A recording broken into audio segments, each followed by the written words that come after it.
할렐루야! 평안한 한 주 보내셨나요?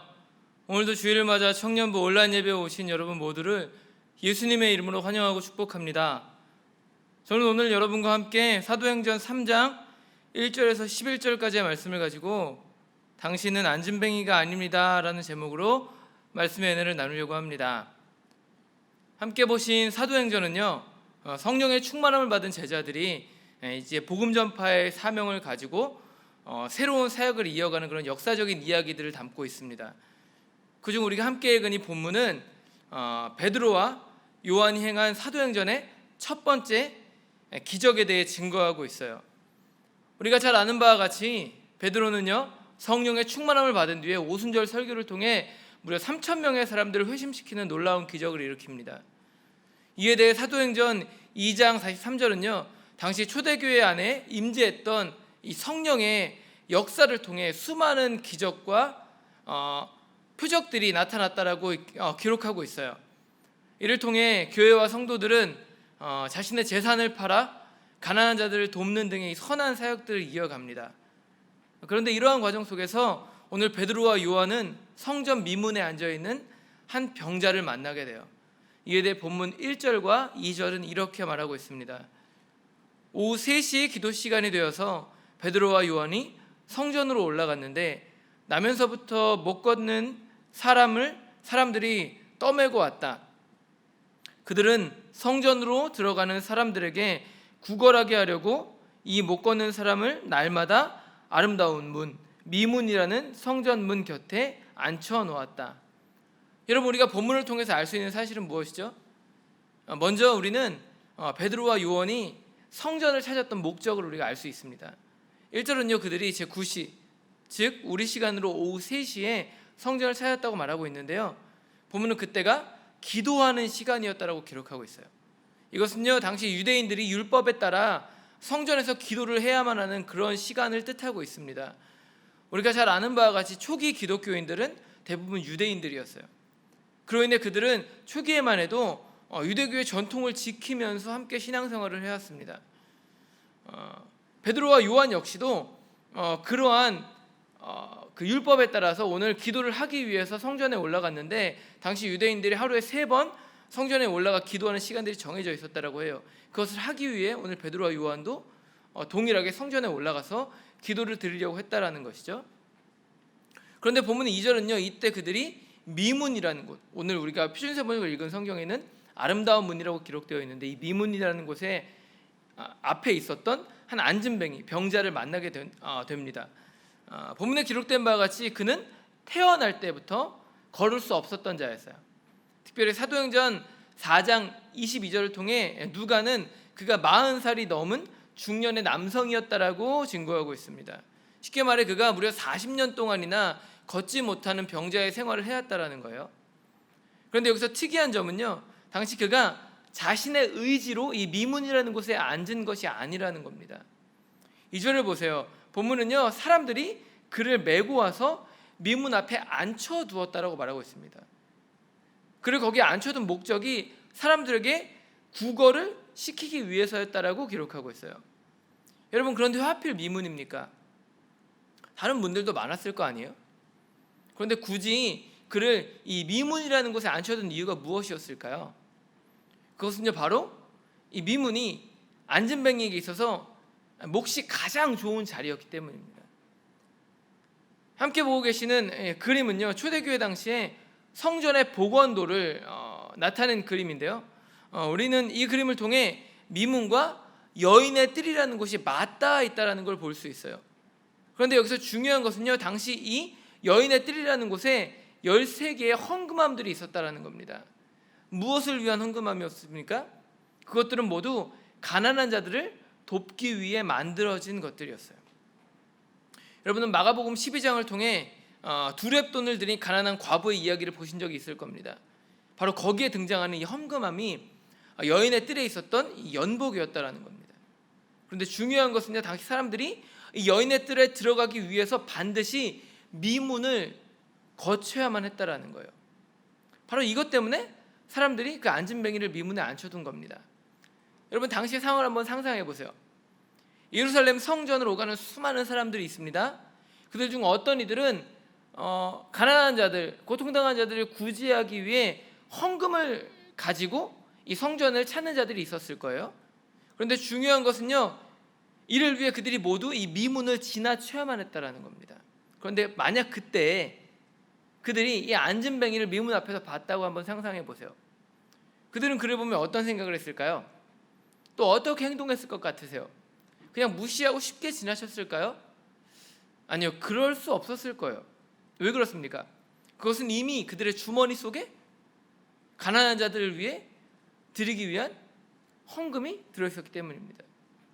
그런데 자신 앞에 가난하고 헐벗고 굶주린 안진뱅이가 있는 거예요. 이런 상황 속에서 어떻게 그를 그렇게 쉽게 지나칠 수 있을까요? 그에게 준비한 헌금을 조금이라도 나눠주는 것이 맞지 않았을까요?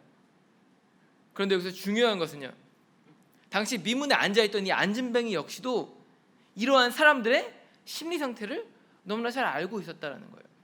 한번 생각해 보세요. 그에게 있어서 미문은 구걸을 하기에 가장 좋은 최적의 장소였습니다. 그가 그러한 곳에 자리를 잡았다면, 거기서 오랜 세월 동안 구걸을 해왔다면 그는 그 속에서 자신을 대하던 사람들의 심리 상태를 충분히 이해하고 있었을 거예요. 그렇게 그는 구걸하는 데 있어서 마치 프로와 같았을 수도 있습니다. 불쌍한 표정을 짓고 자신을 조금만 도와달라는 그런 안된 표정으로 그들을 바라보는, 또 말을 걸었을 수도 있겠죠. 그런 모습들을 그가 가지고 있었을 거라는 거예요. 그런데 이러한 상황 속에서 그가 미문을 지나치고 있는 베드로와 요한을 만나게 됩니다. 그 속에서 여느 때와 다름없이 그는 베드로와 요한에게 구걸을 해요. 그러자 4절은 베드로와 요한이 그를 눈여겨봤다라고 말하고 있습니다. 그를 주목해 보는 거죠. 그러면서 그 안진뱅이에게 베드로와 요한이 이렇게 말해요. 우리를 보시오라고 외칩니다. 그런데 여기서 중요한 것은요, 바로 5절에 나타난 이 안진뱅이의 태도예요. 5절을 보세요. 그는 어떤 태도를 보여주고 있습니까? 본문은요, 그가 무엇을 얻으려니 하고 두 사람을 빤히 쳐다보았다라고 말하고 있습니다. 여러분, 이게 무슨 말인가요? 무언가를 얻으려는 그 마음을 가지고 빤히 쳐다보았다. 쉽게 말해 구걸을 하기 위해 최대한 불쌍한 표정으로 베드로와 요한을 바라봤다라는 거예요. 베드로와 요한의 말을 들은 뒤에, 우리를 보시오라고 말하는 그 베드로와 요한의 그 음성을 들은 뒤에 그의 마음속에 어떤 생각들이 자리 잡나요? 부푼 기대감이 자리 잡는 거예요. 아, 오늘은 허탕치지 않겠구나, 저 사람들이 나에게 뭘 주려나 보다, 이러한 기대감이 싹트기 시작했다라는 겁니다. 그런데 문제는 뭡니까? 그것은 바로 베드로와 요한이 그 안진뱅이가 기대하는 것을 갖고 있지 않았다라는 거예요.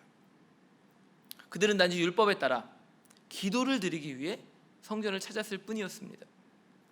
그들에게는 연보교에 넣을 구제 헌금이 없었어요.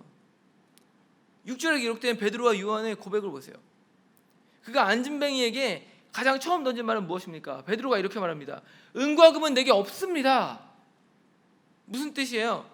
안진뱅이, 당신에게 줄 돈이 나에게 없어요 라고 말하는 거예요. 여러분, 이 말을 들은 안진뱅이의 기분이 어땠을 것 같으세요? 만약에 저였다면 상당히 기분 나빴을 것 같아요. 기껏 불쌍한 척은 다 했는데, 자신을 부르길래 한껏 기대하며 쳐다봤는데 돌아오는 소리가 뭐예요? 너에게 줄 돈이 없어, 이런 말을 하고 있는 거예요. 여러분, 이 말을 듣고 기분 좋을 사람이 누가 있습니까? 어쩌면 그는 이 사람들이 지금 나를 놀리나? 라는 그런 어떤 뒤틀린 생각을 했을지도 몰라요. 그런데 그 순간 베드로의 입에서 터져나온 말이 무엇입니까? 6절을 통해 베드로가 이렇게 말합니다. 은과 금은 내게 없으나 나에게 있는 것을 그대에게 주니 나사렛 예수 그리스도의 이름으로 일어나 걸으시오. 여러분, 당시 안진뱅이가 베드로에게 기대한 것은요, 단지 돈 몇 푼에 지나지 않았을 거예요. 어쩌면 한 끼를 때울 수 있는 빵 한 조각이면 충분했을지도 모릅니다. 그런데 지금 베드로는 그에게 무엇을 말하고 있나요? 나사렛 예수 그리스도의 이름으로 일어나 걸으라라고 말하고 있어요. 그러면서 7절을 통해 안진뱅이의 손을 붙잡고 있습니다. 여러분, 만약 여러분이 이러한 상황에 처해 있었다라고 한번 상상해 보세요.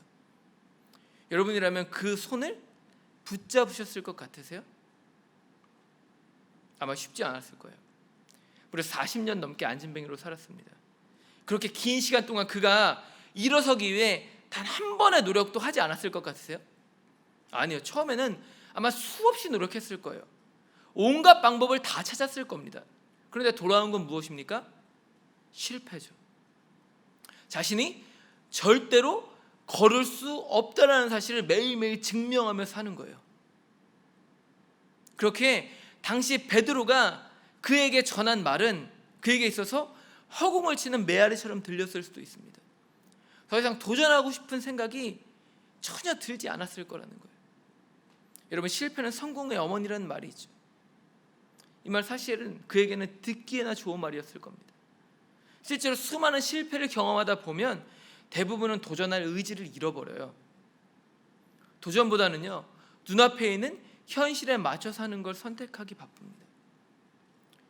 구걸하는데 프로가 된 이 안진뱅이처럼 우리들의 삶도 그렇게 굳어져 버릴 때가 있다는 거예요. 그런데 중요한 것은 무엇입니까?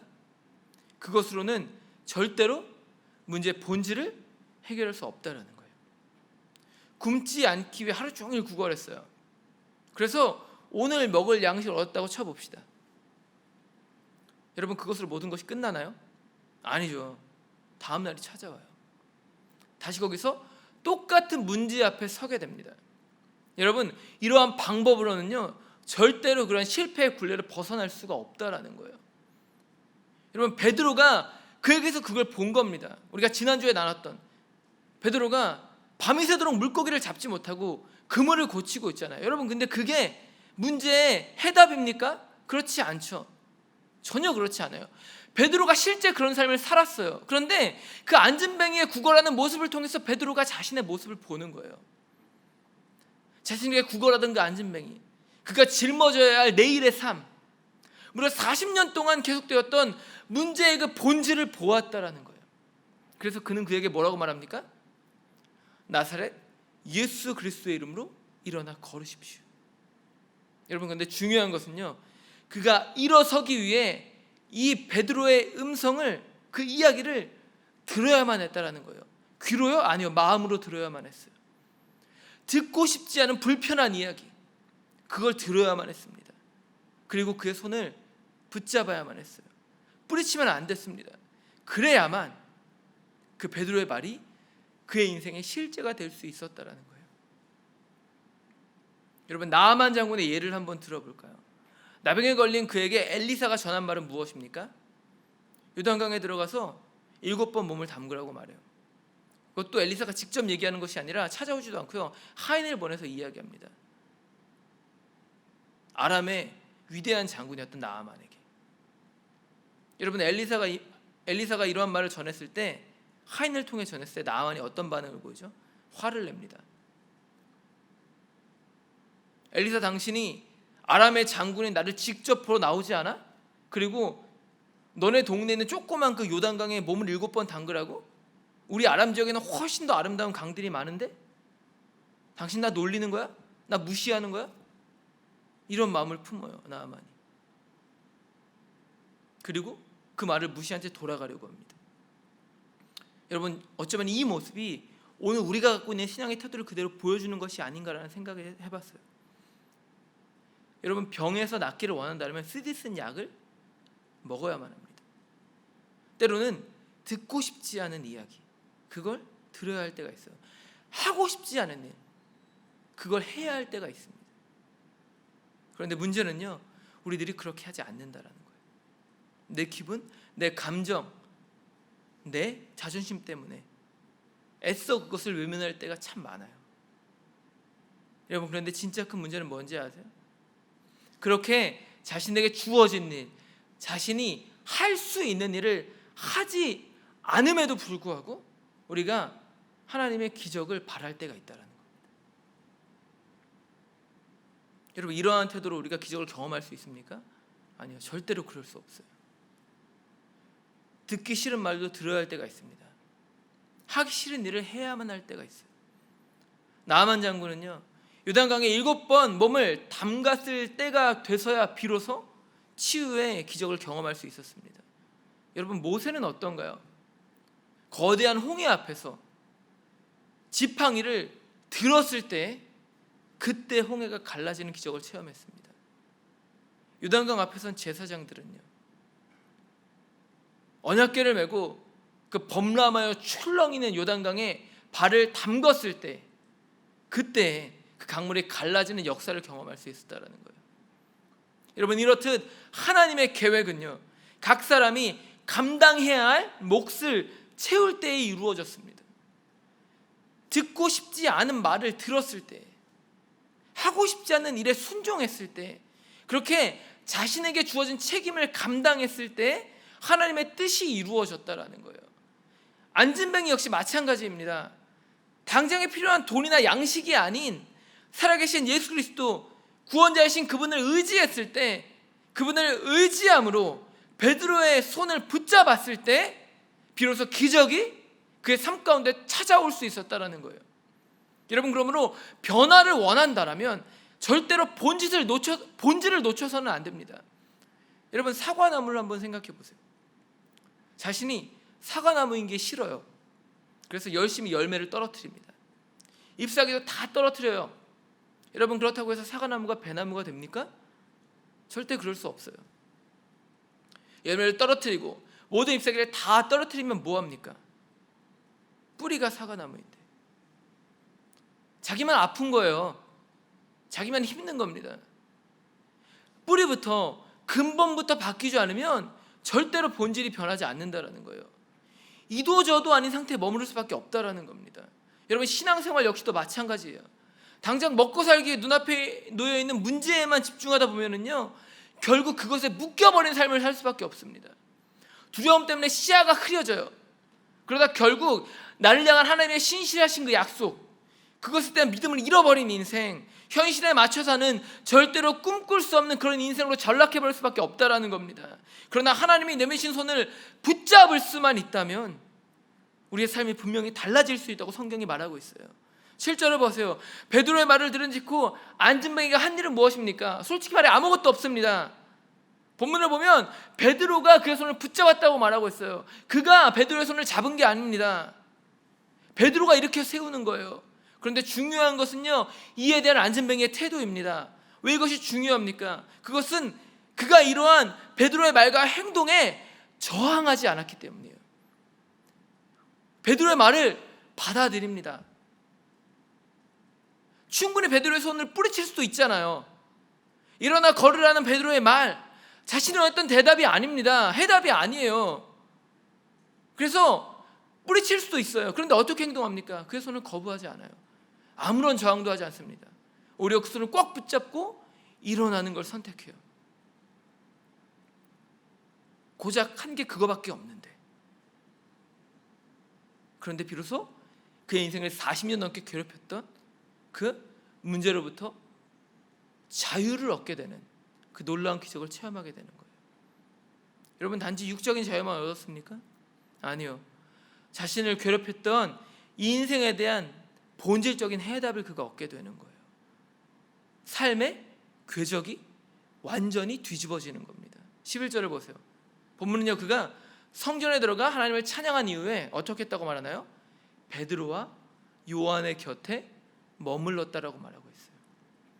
자신을 40년 넘게 괴롭혔던 그 질병에서 고침을 받았습니다. 여러분, 그러면 하고 싶은 게 얼마나 많겠어요? 돈도 벌고 싶고, 먹고 싶은 것도 먹고 싶고, 사람들도 사귀고 싶고, 그런 마음들이 들지 않을까요? 그런데 지금 그가 뭐라고 했습니까? 하나님의 사람들 곁에 머물러 있어요. 여러분, 이게 의미하는 바가 무엇인가요? 그가 이전에 추구했던 인생의 방향을 완전히 틀어버렸다라는 겁니다. 하루하루 먹고 살기에 구걸했던 그 인생, 그렇게 육신에 매여 있었던 저주받은 인생의 굴레를 그가 벗어버렸다라는 거예요. 여러분, 한번 생각해 보세요. 기적적인 은혜로 병에서 고침을 받았습니다. 여러분, 그렇다고 해서 인생의 본질적인 문제가 해결됩니까? 아니요, 그렇지 않아요. 결국엔 이전과 똑같은 삶을 살 수밖에 없습니다. 몸이 멀쩡해도요, 오늘 먹고 살 문제에 고민해야 돼요. 내일 무엇을 먹어야 될지에 대해서 고민해야 돼요. 무엇을 먹을까, 무엇을 입을까, 그 걱정에 휩싸인 삶을 우리는 여전히 살 수밖에 없습니다. 안진뱅이 역시 마찬가지예요. 여러분, 그런데 그렇게 또다시 현실에 붙잡힌 삶을 살다 보면은요, 결국 또다시 하나님을, 그 본질을 놓쳐버릴 수밖에 없다라는 거예요. 여러분, 그러므로 기적으로서의 의미를 갖기 위해서는요, 반드시 삶의 궤적이 바뀌어야만 한다라는 겁니다. 은혜로서의 역할을 하기 위해서는요, 반드시 하나님 곁에 머무는 삶을 우리가 살아내야 된다라는 거예요. 예수 그리스도의 십자가, 그것이 죄로 죽을 수밖에 없는 우리를 위한 하나님의 사랑의 역사였다라는 것을 우리가 깨달았다라면, 그것을 믿는다라면, 여러분, 더 이상 먹고 사는 문제에 우리가 붙잡혀 있을 수 없다라는 겁니다.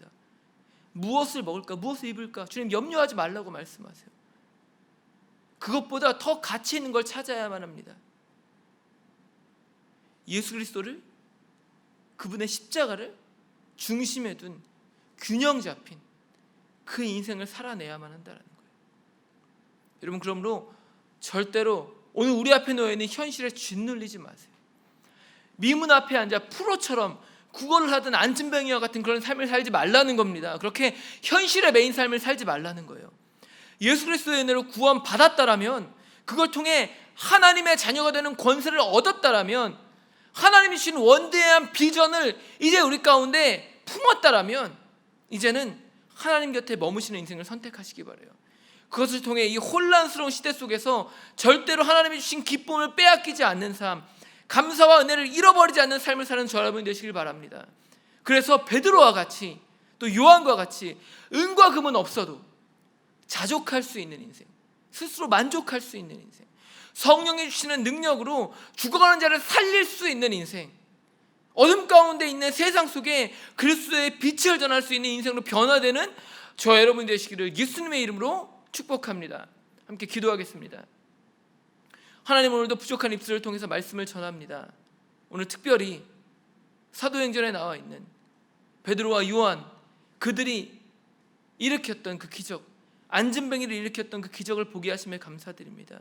하나님, 그 기적이 우리의 삶의 실제가 되기 원합니다. 하나님, 그 기적이 우리의 삶의 전부가 되기를 원합니다. 그래서 그 속에서 살아계신 예수 그리스도를 만나서 우리의 삶의 궤적이 뒤바뀌어지기를 원합니다. 하나님, 언제까지 현실에 묶여있는 삶을 살 수 있겠습니까?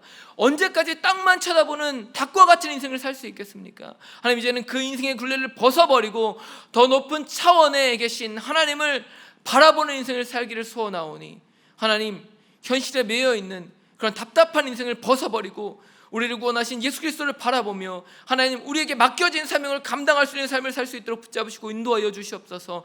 하나님, 우리 가운데 손을 내미실 때 그 손을 붙잡고 일어나게 하여 주시고, 일어났다면 이제 하나님 곁에 머무는 삶, 그 삶을 통하여 아버지 어두운 세상을 변화시키는 그러한 삶을 살아내는 모든 청년 세대들이 될 수 있도록 우리 모두를 축복하시고 인도하여 주시옵소서. 한 주간의 삶을 그렇게 능력의 삶으로 인도하실 주님을 바라보며 우리를 구원하신 사랑이 많으신 나사렛 예수 그리스도의 이름으로 감사하며 간절히 기도드렸습니다. 아멘.